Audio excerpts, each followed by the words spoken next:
I still remember the night I made the decision. The city lights were flickering outside the window, patients were resting, machines humming softly through the silence of the ward. I sat alone in the break room, coat still on, hands trembling slightly from the 12-hour shift that had somehow become normal. The ache in my shoulders, the dull throb in my temples. It wasn't just physical. It was something deeper, something heavier. A question had been growing louder in my mind with each passing day. Is this really it? I had worked so hard for this life.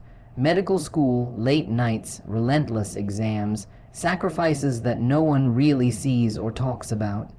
And yet, in the middle of all this success, I felt empty. The world had praised me for the position I'd reached, a junior doctor in a respected hospital, a future that, on paper, looked perfect.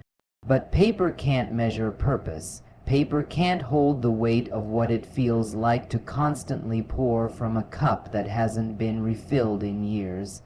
I was becoming a machine-efficient, dependable, clinical, but somewhere along the way I stopped feeling human. I'd look in the mirror and barely recognize the person staring back. Her eyes were tired, her smile rehearsed, her spark gone. So one day, quietly and without drama, I walked away, not out of recklessness. Not because I didn't care, but because I cared too much. Too much to let myself disappear in the process of helping everyone else. It was terrifying, leaving a career that had shaped my entire identity, walking into a future with no guarantees, no salary, no applause. People thought I was making a mistake. You're wasting your talent. Some said, you're too close to giving up everything you worked for. Others added. But what they couldn't see was that I wasn't giving up. I was choosing something else, something more meaningful. I started waking up without the alarm, letting my body breathe, letting my mind be still. I took walks with no destination, watched sunsets without checking the time. I picked up books that had gathered dust for years, journals I had forgotten I even owned. I spoke to strangers and listened to stories. Stories of love, of pain, of resilience, and in those moments, something in me started to mend. Not instantly, not easily, but slowly, quietly, like the first rays of sun after a long storm. There's a kind of clarity that comes when everything familiar is stripped away. You begin to hear your own voice again. You begin to notice the things that used to light you up before the world told you what success should look like. I started writing. Nothing profound, just thoughts, reflections, pieces of my journey.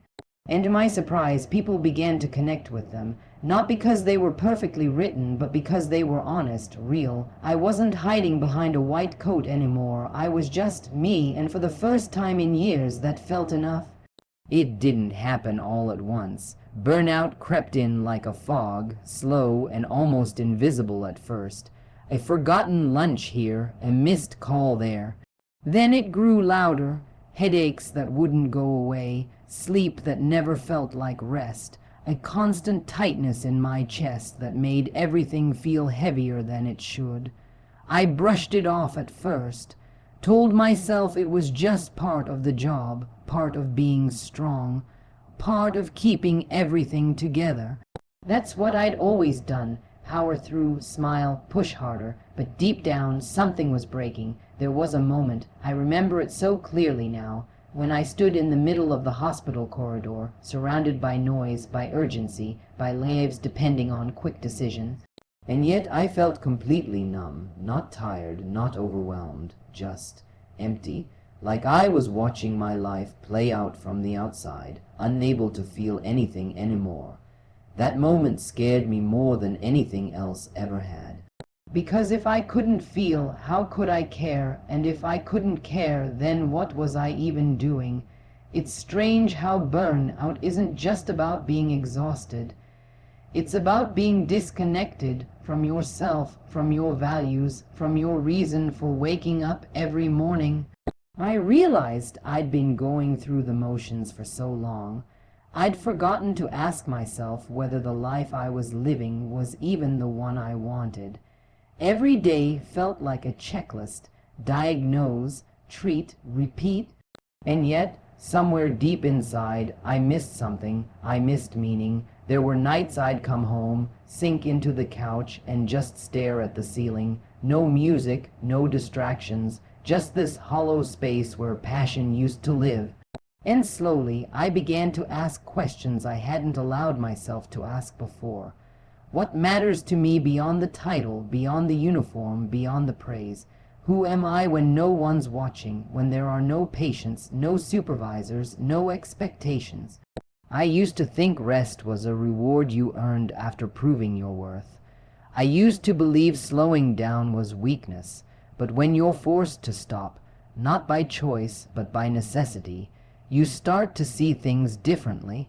You begin to see that self-worth isn't tied to productivity, that being needed isn't the same as being whole, and that giving everything to others doesn't mean you're not allowed to keep something for yourself. So I started making space, at first just little moments, turning off my phone, saying no when I usually said yes, leaving work on time without guilt. It felt uncomfortable. I had built my identity around being reliable, capable, tireless. But I wasn't any of those things anymore. I was burnt out and I needed to heal. Healing didn't look the way I expected. It wasn't bubble baths and yoga. It was crying in the middle of the day for no reason. It was journaling thoughts I didn't want to face. It was telling people I needed space and not apologizing for it. It was learning to breathe deeply again, to taste food instead of rushing through meals, to listen when my body said enough. Burnout forced me to pause, but that pause gave me perspective. I began to notice how much of my life had been built on fear, fear of failure, fear of letting people down, fear of not being good enough, and when you live in fear, you forget how to dream. I didn't want fear to run my life anymore. I didn't want to survive my days. I wanted to live them. I started redefining what success meant for me. Not medals or titles or promotions, but peace, joy, alignment. I began asking myself, what fills me up, instead of what do people expect from me? And with that shift came clarity, real clarity, the kind that can't be taught, only lived.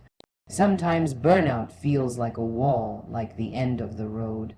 But for me, it became a mirror, a painful, honest mirror that made me see the cost of living without boundaries, without balance, without truth. And though it nearly broke me, it also gave me something I hadn't felt in years. Permission. Permission to choose differently, to slow down, to be kind to myself. And most of all, permission to begin again. And that beginning, though uncertain, was everything I didn't know I needed. I won't pretend it was easy. There were days when I questioned everything, nights filled with fear and self-doubt. But even in those dark moments, there was a sense of alignment I hadn't felt in years. Because I knew I was no longer living out of obligation. I was living by choice. That made all the difference. A new start doesn't always begin with fireworks. Sometimes it begins with silence, with stillness, with a whisper that grows louder each day, there's more for you. And when I finally listened, really listened, I realized I wasn't running away from my life. I was running towards it, and that choice changed everything. At first, I didn't notice the silence. The hospital was always filled with noise. Alarms, footsteps, voices layered on top of more voices. But as time passed, something shifted. The noise was still there, yet it no longer reached me the same way. It became background static, distant and dull. What started to echo louder than anything else was something far more unsettling, silence, not just around me, but inside me. There had been a time when every thank you, every nod from a colleague, every word of praise gave me a sense of purpose. Applause, even subtle, became a kind of fuel. I thrived on being dependable, efficient, the one people turned to, but slowly those same acknowledgments began to feel hollow, like I was performing a role instead of living a life. It wasn't that others stopped appreciating me, it was that I had stopped feeling connected to their appreciation. The applause didn't reach my heart anymore. The hospital corridors were full of stories, births, recoveries, losses, but I felt like I was walking through them unseen, like a shadow of myself. Even when people smiled at me, thanked me, told me I was doing great, something inside remained untouched. The recognition no longer mattered if I couldn't feel present in my own body. The silence had moved in, and it was deafening. There were moments, brief but sharp, when I would pause mid, shift and look around. Patients resting, nurses chatting softly, someone laughing down the hallway. And I would feel completely alone, like I was floating through a life that used to feel so alive, but now seemed like a film on mute. I began to question everything I had been chasing. Was I doing this because I loved it, or because I didn't know who I was without it? That silence started to speak to me, not in words, but in realizations I had ignored for too long. I realized how many years I had spent putting others first, answering every call, solving every crisis, while burying my own needs under the weight of duty. I realized how loud my life had become with obligations, and how quiet it was when I tried to sit still. And that was the scariest part, how uncomfortable stillness had become. It forced me to see how much I had lost touch with myself. I could tell you every patient's name, every medication schedule, every shift change. But I couldn't remember the last time I laughed, truly laughed, or sat in silence without feeling guilty. My identity had been built so tightly around being a doctor that I forgot how to simply be a person. There was one evening, long after visiting hours, when I stood by the window near the ward. The city lights were glowing, distant and indifferent. I watched them, and for a moment I didn't think about what I had to do next. I didn't think about anyone else. I just stood there in the silence, and tears came, not out of sadness, but out of release. It was the first time in months that I allowed myself to feel anything without trying to fix it. That silence taught me something applause never could. It taught me to listen to the exhaustion I had brushed off, to the dreams I had paused indefinitely, to the small, fragile part of myself that still wanted something more. It taught me that constant praise doesn't always mean you're on the right path. Sometimes it just means you're good at hiding how lost you really are. I started paying attention to that silence, letting it guide me instead of fearing it. I learned to sit in it without distraction, to breathe through the discomfort, and in doing so I found something I didn't expect: clarity. The applause had always been external, but the silence gave me access to something internal. Something real, something true. It wasn't easy to walk away, especially from something I had given so much to. But I knew staying would have meant continuing to live in that silence, pretending the applause was enough when it no longer was. I didn't want to perform anymore. I wanted to feel again, to live with depth, not just duty, and so I chose to listen to the silence, because sometimes the quietest moments carry the loudest truths. There comes a point where the weight of perfection becomes unbearable. I had spent so long trying to get everything right, every diagnosis, every shift, every word in every report, thinking that if I could just do it all perfectly, maybe I would feel secure. Maybe I would finally feel enough, but the truth is, perfection doesn't offer peace. It only feeds the pressure to keep performing, to keep proving, to keep pretending that you're okay, even when you're not. I used to think pressure was a sign that I was on the right path, that stress was normal, that exhaustion was a badge of honor. You're strong. People would say, you handle so much. And I did, but at what cost? Every time I said yes when I meant no, every time I stayed late instead of resting, every time I swallowed my own needs to meet someone else's. It chipped away at something inside me, slowly, quietly. There was a point where I realized I wasn't chasing a dream anymore. I was running from the fear of failure, and the faster I ran, the harder it became to breathe. The pressure never let up. There was always more to do, someone else to help, another standard to meet. And the more I tried to live up to those expectations, the more I lost sight of why I started any of it in the first place. Peace started to call to me in the smallest ways, in early mornings when the world hadn't woken up yet, in moments where I let myself breathe without rushing to the next task, in conversations where I stopped performing and just allowed myself to be real. It was subtle at first, a whisper beneath the noise, but it kept getting louder until I couldn't ignore it anymore. I started to notice that perfection had become a prison. I wasn't proud of everything I had achieved. I was just afraid to let any of it slip. And that fear had turned into a wall between me and my own purpose. I had gone into this life because I wanted to help. I wanted to connect, to make a difference. But somewhere along the way, I began to confuse being perfect with being valuable. Letting go of that belief was one of the hardest things I've ever done. It felt like I was walking away from everything I had worked for, but what I was really doing was walking towards something deeper. I wanted to live a life that made me feel aligned, not just admired.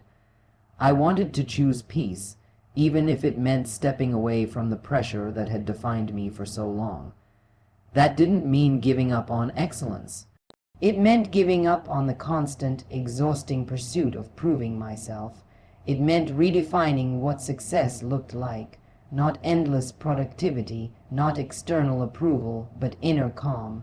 Purpose, for me, became less about titles and more about truth. Less about being the best and more about being whole. There were days I struggled with that shift. I'd catch myself falling back into old patterns, trying to do too much, to please everyone, to carry weight that wasn't mine. But I learned to pause, to ask myself, is this pressure serving me or suffocating me? And more often than not, I found the courage to choose differently. I surrounded myself with people who valued presence over performance. I began to write, not to impress, but to process. I created space for reflection, for joy, for quiet, and in that space I found clarity. I began to understand that my worth had never been tied to how perfect I was. It was in my heart, in my willingness to grow, to heal, to be honest. Choosing peace over pressure wasn't a one-time decision. It became a daily practice. And choosing purpose over perfection meant accepting that I'm a work in progress, not a finished product. It meant loving the journey, even when it felt uncertain.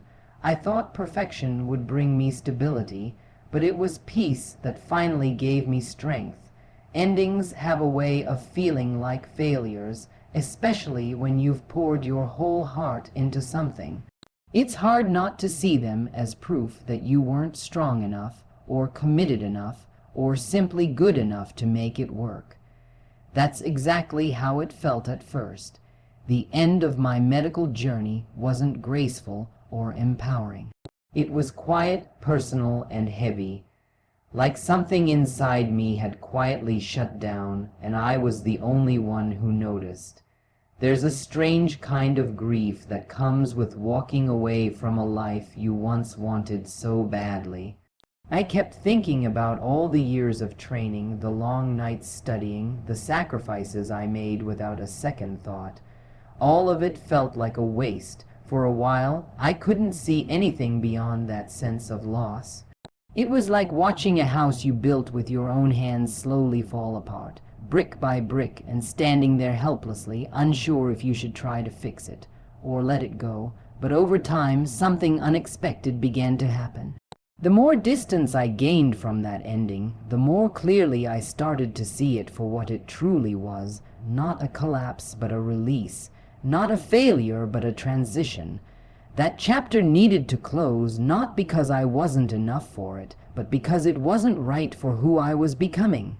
And sometimes, becoming who you're meant to be means letting go of who you thought you were supposed to be.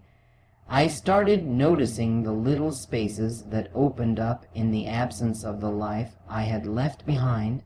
Mornings felt slower, lighter. I found myself drawn to things I had long ignored. Books I once loved, music that stirred memories, quiet walks that seemed to give me back pieces of myself. And that's when it hit me. Maybe this wasn't the end of something. Maybe it was the beginning of something I just hadn't imagined yet. We often think beginnings should feel bold, like fireworks, like certainty, like a clear new path laid out ahead. But most real beginnings are subtle. They're born in stillness, in uncertainty, in those soft moments when your heart whispers something your mind doesn't yet understand. They don't shout for your attention, they wait, gently, patiently. Looking back, I realize how many endings in my life carried the seeds of new beginnings. Leaving school once felt like an ending, until it led me to medicine. Leaving medicine felt like an ending, until it led me back to myself. Every time I thought I had reached the edge of what I could handle, life surprised me. Not with more chaos, but with more clarity, and that clarity always came in the form of a quiet invitation to begin again, differently this time. There was something deeply freeing about acknowledging that I didn't have to have it all figured out, that I could take one step forward without knowing the destination. I didn't need to rebuild the same structure. I could plant something entirely new. Something that reflected who I was now, not who I used to be. That shift in perspective changed everything. I started to understand that life doesn't move in straight lines. It moves in spirals, bringing us back to the same questions, the same crossroads, but each time with more wisdom, more softness, more truth. And in those loops, we get to rewrite the meaning of our past. We get to say, yes, that ended, but look what it made room for. So I stopped mourning the ending and started listening to what it was teaching me. I started following curiosity instead of fear. I began to ask better questions. Not what did I lose, but what could I create now? And little by little, the idea of a new beginning didn't feel like a fantasy anymore. It felt real. It felt mine. I don't believe anything truly ends without reason. Some endings come to shake us. Some come to save us. But all of them come to shape us. And when you stop resisting the closing door and start turning toward the next one, you realize something powerful. That you were never standing at the end. You were standing at the edge of something new. For so long, I thought healing was something I gave. It was something I offered to patients, something I applied like a treatment plan step by step, measurable, visible. I carried the belief that my role was to fix what was broken in others, and that doing so made me useful, valuable, whole. I didn't realize how deeply I had neglected the parts of myself that needed that same care. The cracks I had carefully hidden under professionalism, the exhaustion I had numbed with routine, the silence I had mistaken for strength. I was so busy helping others heal, I forgot to notice I was bleeding too. It's a strange thing carrying pain quietly. You can function just fine. You can smile, show up, get the work done. You can meet every expectation and still feel like something inside you is fraying. I ignored the signs. I told myself I didn't have time to fall apart, that I couldn't afford to, that healing was a luxury for other people, not for someone like me who was dependent on every single day. But pain has a way of making itself known eventually. It shows up in the way your energy drains faster than it should, in the way your patience thins, in the way your joy quietly disappears. And when you finally stop, when the noise fades and you're left with yourself, you begin to feel everything you pushed away. It's overwhelming. At first, I didn't know what to do with it. I had spent years tending to everyone else's wounds, yet I didn't know how to tend to my own. That realization broke something in me, but it also opened something. I started to see that healing doesn't always look like fixing. Sometimes it's just allowing yourself to feel, to fall apart. To stop pretending, I had to let go of the image I'd created. The one that was always calm, always capable, always fine, because I wasn't fine, and admitting that didn't make me weak, it made me honest. So I gave myself permission to rest without guilt, permission to cry without explanation, permission to not have answers. I started asking myself questions I hadn't dared to ask before. What hurts? What needs attention? What am I carrying that isn't mine? And slowly I began to respond with compassion. Not judgment, not shame, just quiet, intentional care. Healing from within isn't about perfection. It's messy and unpredictable. It's sitting with emotions you'd rather avoid. It's forgiving yourself for all the times you pushed through when what you really needed was to pause. It's unlearning the belief that you have to earn rest or prove your worth through sacrifice. I began to understand that I couldn't pour into others from an empty place, not truly. That real service, real care, starts with wholeness, and that wholeness begins with honesty. There were days I felt selfish for putting myself first. Days I worried that stepping back meant letting people down. But healing taught me something powerful. That boundaries aren't walls, they're bridges. They protect what's sacred, including your energy, your time, your mental clarity. And when I honored those boundaries, I didn't become less caring. I became more present, more grounded, more real. Healing also taught me patience. I had to let go of the idea that it had a timeline. Some days felt light, others heavy. There were moments of clarity followed by moments of confusion, but even in that back and forth, I could feel something rebuilding, not just a recovery, but a return to the parts of me I'd abandoned in the name of being strong. I began reconnecting with things that made me feel alive, not because they were productive or useful, but because they brought joy. I wrote, I walked in nature, I spent time with people who didn't expect me to be anything but myself. And in those simple, quiet moments, I found pieces of peace I hadn't felt in years. I still believe in healing others. I still believe in showing up, in offering care, in holding space. But I've learned that to do any of that in a way that's real and lasting, I have to show up for myself first. Not just when things fall apart, but daily, in small, intentional ways, in choosing softness where I used to choose pressure, in choosing rest where I used to choose performance, in choosing truth even when it's uncomfortable. Healing wasn't something I could give away until I truly understood what it meant to receive it. And now that I have, I carry it differently, not as a duty, but as a way of living. So, as I stand here now, after the stillness, after the silence, after the decisions I never thought I'd make, I know this: it wasn't the title, the applause, or the pressure that defined me. It was the courage to walk away from what didn't feel right, even when it looked right to the world. It was the quiet voice inside that kept saying, "There's more for you than this."